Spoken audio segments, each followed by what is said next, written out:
എല്ലാ പ്രേക്ഷകർക്കും ലാലേട്ടൻ അപ്ഡേറ്റ്സിന്റെ ഏറ്റവും പുതിയ വീഡിയോയിലേക്ക് സ്വാഗതം. ലാലേട്ടന്റെ ബോക്സ് ഓഫീസ് പവർ എത്രത്തോളം ശക്തമാണെന്ന് ഇന്ന് എല്ലാ തരത്തിലുമുള്ള സിനിമാ പ്രേമികൾക്ക് വ്യക്തമായിട്ട് മനസ്സിലായിട്ടുണ്ടാവും. കാരണം ഒരിക്കലും തകർക്കാൻ കഴിയില്ലെന്ന് വിചാരിച്ച ദളപതി വിജയ് നായകനെ എത്തിയ ലിയോ സിനിമയുടെ first day opening day Kerala box ഓഫീസിൽ കുറിച്ച 12 കോടി എന്ന ഫസ്റ്റ് ഡേ റെക്കോർഡ് ഇപ്പോൾ ഇതാ വെറും പ്രീസെയിൽ കളക്ഷനിലൂടെ മാത്രം ലാലേട്ടന്റെ എമ്പുരാൻ കടന്നിരിക്കുകയാണ്. പുറത്തു വരുന്ന ഏറ്റവും പുതിയ റിപ്പോർട്ടുകൾ പ്രകാരം ചിത്രത്തിന്റെ പ്രീസെയിൽ കളക്ഷൻ 12 കോടി 10 ലക്ഷം രൂപ കഴിഞ്ഞിരിക്കുകയാണ്. ഇപ്പോൾ കേരള ബോക്സ് ഓഫീസിൽ ഹയസ്റ്റ് ഓപ്പണിംഗ് ഡേ ഗ്രോസ് പ്രീസെയിലൂടെ മാത്രം നേടിയ അഡ്വാൻസ് സെയിലിലൂടെ 12 കോടി 10 ലക്ഷത്തിലൂടെ എമ്പുരാൻ ഒന്നാം സ്ഥാനത്തും ഓപ്പണിംഗ് ഡേ കേരള ബോക്സ് ഓഫീസിൽ 12 കോടി നേടിയ ലിയോ രണ്ടാം സ്ഥാനത്തും KGFന്റെ രണ്ടാം ഭാഗം മൂന്നാം സ്ഥാനത്തുമാണ് ഉള്ളത്.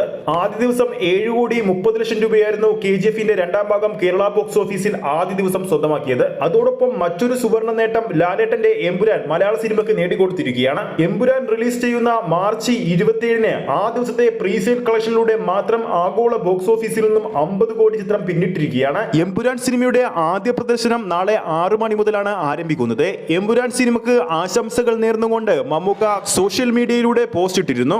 എമ്പുരാന് ശേഷം ലാലേട്ടന്റെ മറ്റൊരു തിയേറ്റർ റിലീസായ തുടരുമെന്ന സിനിമയുടെ ഒഫീഷ്യൽ ട്രെയിലറും ഇന്ന് പുറത്തു വന്നിരുന്നു. രാവിലെ 10 മണിയോട് കൂടിയായിരുന്നു തരുൺമൂർത്തി സംവിധാനം ചെയ്യുന്ന ലാലേട്ടൻ ശോഭന കോംബോ വീണ്ടും ഒന്നിക്കുന്ന തുടരുമെന്ന സിനിമയുടെ ഒഫീഷ്യൽ ട്രെയിലർ പുറത്തു വന്നത്. മികച്ച അഭിപ്രായമാണ് ഒഫീഷ്യൽ ട്രെയിലർ ഇതിനോടകം തന്നെ നേടിയെടുത്തിരിക്കുന്നത്. അപ്പോൾ ഈ വീഡിയോ കാണുന്ന പ്രേക്ഷകരിൽ ആരൊക്കെയാണ് നാളെ എമ്പുരാന്റെ ആദ്യ ഷോ കാണാൻ പോകുന്നുണ്ടെന്ന് താഴെ കമന്റ് ചെയ്യുക. നിങ്ങൾ പോകുന്ന തിയേറ്ററിന്റെ പേര് കൂടി കമന്റ് ചെയ്യുക. ഈ ഒരു വീഡിയോ ഇഷ്ടപ്പെട്ടിട്ടുണ്ടെങ്കിൽ വീഡിയോ ലൈക്ക് ചെയ്യാനും ചാനൽ സബ്സ്ക്രൈബ് ചെയ്യുന്ന കാര്യം ഓർമ്മിപ്പിക്കുകയാണ്.